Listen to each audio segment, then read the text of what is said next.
Captain Insano shows no mercy. Straight cash, homie.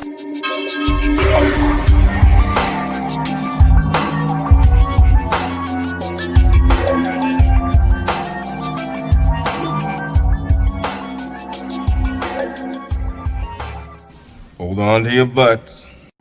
What's up, everybody? Welcome back to the Basic Monsters Game Day Podcast. I'm Ivan Vargas. That's Luke Nettles next to me.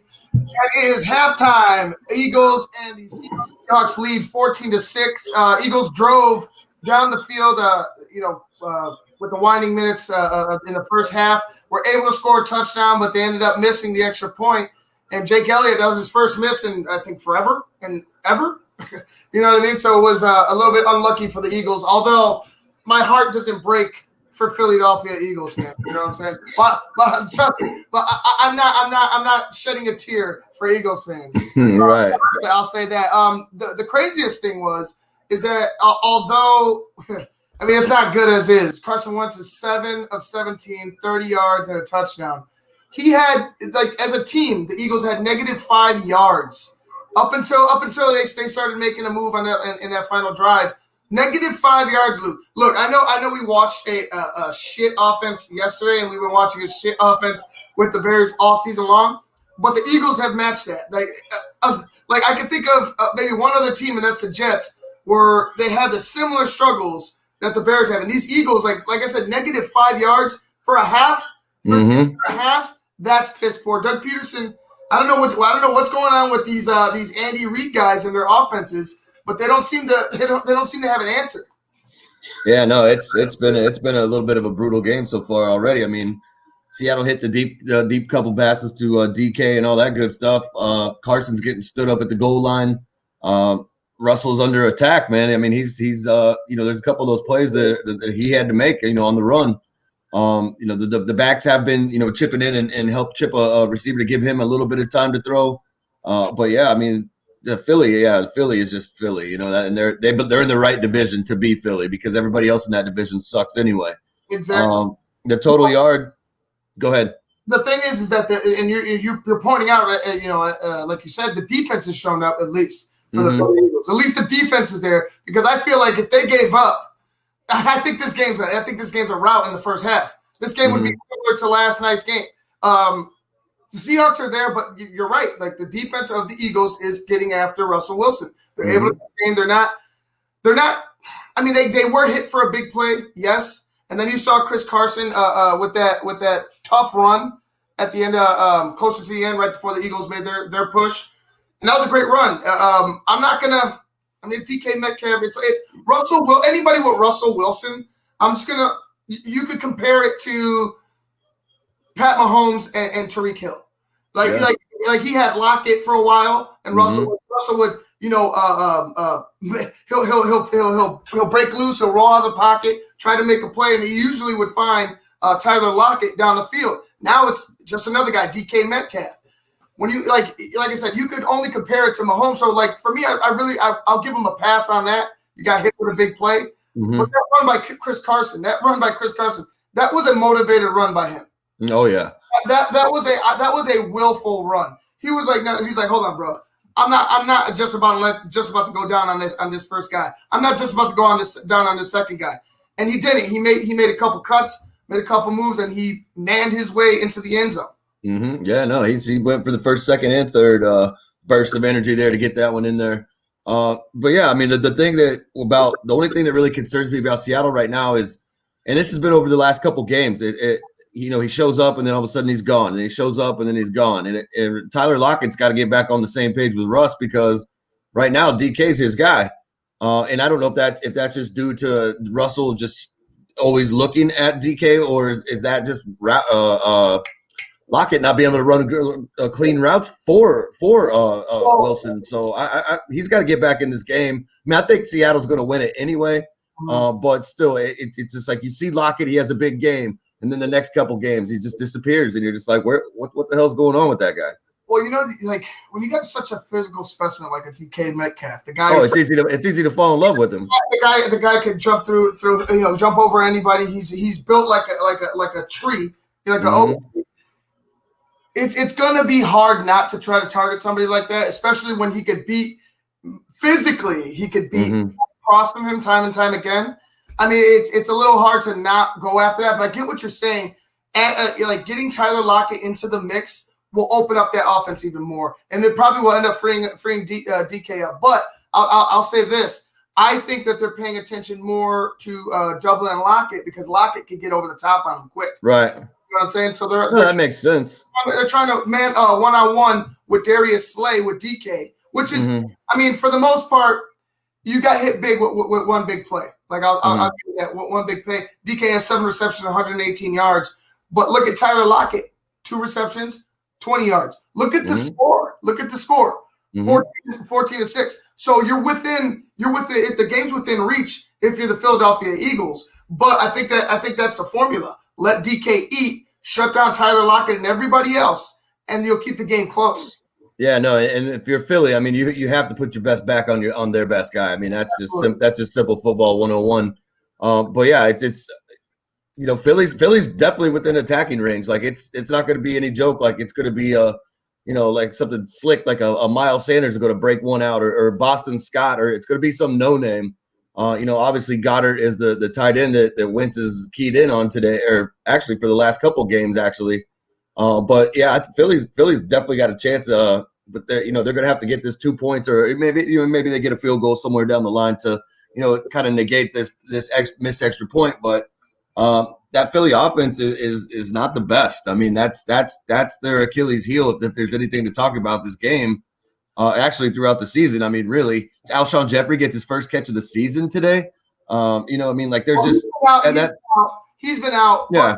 But one thing I want to put, like they brought in Jalen Hurts, right? Similar to when they brought in Mitch for one play, right? If you're gonna bring him in, let him have a drive. Like you're struggling with your quarterback. Like I said, they had negative yards total. You know what I'm saying for that majority of that first half. Why not let Jalen run? Why not let him run the offense for a little bit? See what you got, because obviously you're struggling with Wentz. People are questioning Wentz and why he's still at the quarterback position. Why not see what you got with Jalen? If you're struggling this bad, why not? Why? I mean, I don't understand it. He's a rookie. It's not like Mitch, where you know what you have. You know what I'm saying? And everything, every successful thing that you could think of is pretty much based on wishful thinking. You don't know what Jalen can do. You have absolutely no clue. So why not risk it? They don't know what he could do either. I'll tell you why they don't risk it, because this division sucks ass, and two more wins puts you in first place. That's why. You don't want to take Jalen and then drop 3 when maybe you could have started Carson and won 3. But I mean, like this division sucks so bad, and they're all so close, and all they need is like a 2-game run, right? For anybody in that division, and bam, they're in first place. So, the whole Jalen thing. I mean, it's going to happen, sooner or later. If they start dropping more games and it gets down to the last 2 or 3 games, I mean, I'd put him in just to see what I have, just to see how he reacts in a game time decision. I'd like to see him, lead the team, for a couple of games, just so in the offseason, kind of what you need to look at and working at with him, and then and maybe eventually he takes over the team and Wentz is out of town. And you know what the problem is, Carson Wentz had a big run in that final drive. That it was a 3rd and 16 or something, 2nd and 6, something like that. And he ended up scrambling for like maybe about 20 yards, 16, 20 yards, something like that. He picked it up. He's a leading rusher with 2 carries, 33 yards. That's another thing about these Matt Nagy, these Andy Reid guys. Why don't they like to run the football? Is it because I know you don't really have a great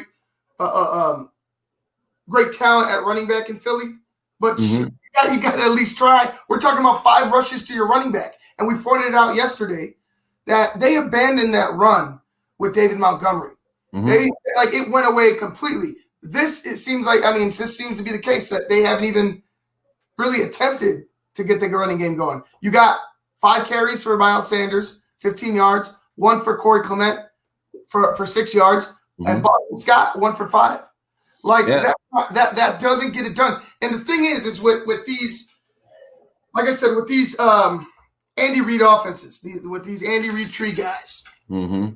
Their offense would be successful if they would only do the thing that they refuse to do, and that's run the football. If you can't run the football, Carson Wentz has no security. He can't. He has no time because now the defense has to play true.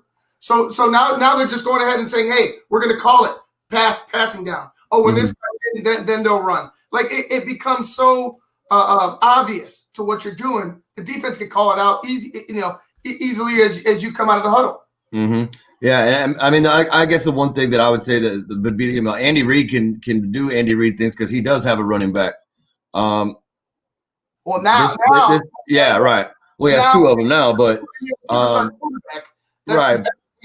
But he even before he got Hilaire and Le'Veon Bell, he was still running a three-headed monster down there in Kansas City, and it was just Spencer Ware and those other guys, Williams, and they had a couple guys, so he was always farming them in there. But now that he has two durable backs, he's the one that has the magic. As for this Philly team, I don't know what it is. Miles Sanders definitely has the capability to go ahead and stick some big runs, and we've seen the Seattle defense be susceptible to that this season, like 3 or 4 times. Look, so I see what you're saying. I mean, you got to stick with it. I mean, right now, Philadelphia is actually beating the Seattle Seahawks in rushing yards. It's 59-47. I mean, it's not a spectacular day for on the ground for either team, but I think like what I said, I think you keep pounding him, and then he maybe slips one out, or maybe you catch him on a screen or something like that. And I feel like Miles Sanders is going to get he's going to hit him big eventually, but like I said, they got to stay with it. Think about this. The big differences between that and, like you said, the rushing is very comparable. Like there's no one team taking off on it. The big difference is they have Russ. That's it. Look at what Carson Wentz is doing with passing. 30 yards, 7 for 17. 30 yards. This is Trubisky-esque. Yeah. This is Mitch. You know what I'm saying? I've seen this before. And now this is just in Philadelphia. That's the difference. You need to be able to throw the ball in this league, and you need to be able to throw off the run. So I don't know. I mean, is Carson Wentz right now in this game the best choice? Is he the best choice? Is he the best option for you to win? I mean, if he can't prove that he can be consistent in this third quarter, I think you have to take a shot at Jalen for the rest of the game. Yeah, I don't know. Like I said, it's a slippery slope. I mean, especially this late in the season, even though you suck this bad and your whole division sucks bad, it's I don't know. I just as a coach from a coach account aspect for me, I wouldn't want to do it because, like I said, if you let's say you squeak this one out, let's say Carson squeaks this one out, and you're all good. But what if you put in Jalen, you lose this, you put Jalen in the next game, you lose that, and then you're back to Carson and you're 2 games behind it, now you're 4 or 5 games back. So I don't know. You don't go back to Carson. The thing is that the thing that's sad about this is this team should be putting in their rookie quarterback. But in their minds, they believe that they could win the division because they actually fucking can't. Right. It's wild. With how bad this division has been, they actually still win the division. Yeah. So, I mean, I get where they're going, but Carson Wentz didn't win you that Super Bowl. Remember that. Remember he was the guy in there winning you that Super Bowl. So, I mean, we'll see. All right, guys, we're going to go ahead and wrap things up. This has been the Basement Monsters podcast. Halftime, I guess the halftime already started. The second half already started. Or is just about to go away? I think it's just still showing highlights. Either way, Seahawks are still up 14-6. About to start the second half. All right, guys, we are not going to get to you in the post game because I am exhausted, and we just wanted to keep it to one today. So we just gave you the halftime report. We will see you. Well, shit. To be honest with you, I don't know what they're going to do with that tomorrow. Yeah, they're talking about moving it to. They're talking about having like a triple header next Monday. They're talking about moving that to Wednesday. And I don't know what's going on, but we will see you guys again later this week, whether it be tomorrow or Wednesday. It's as soon as we know something, you'll know something type of thing. Exactly. All right, guys. I'm Ivan Vargas. That's Luke Nettles. You've been watching the Basement Monsters Game Day podcast on Sports Zone Chicago.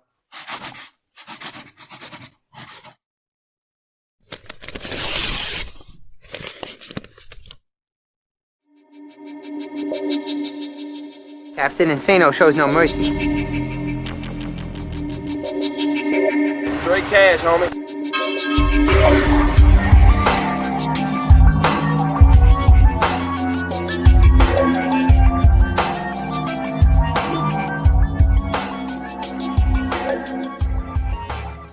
Hold on to your butts.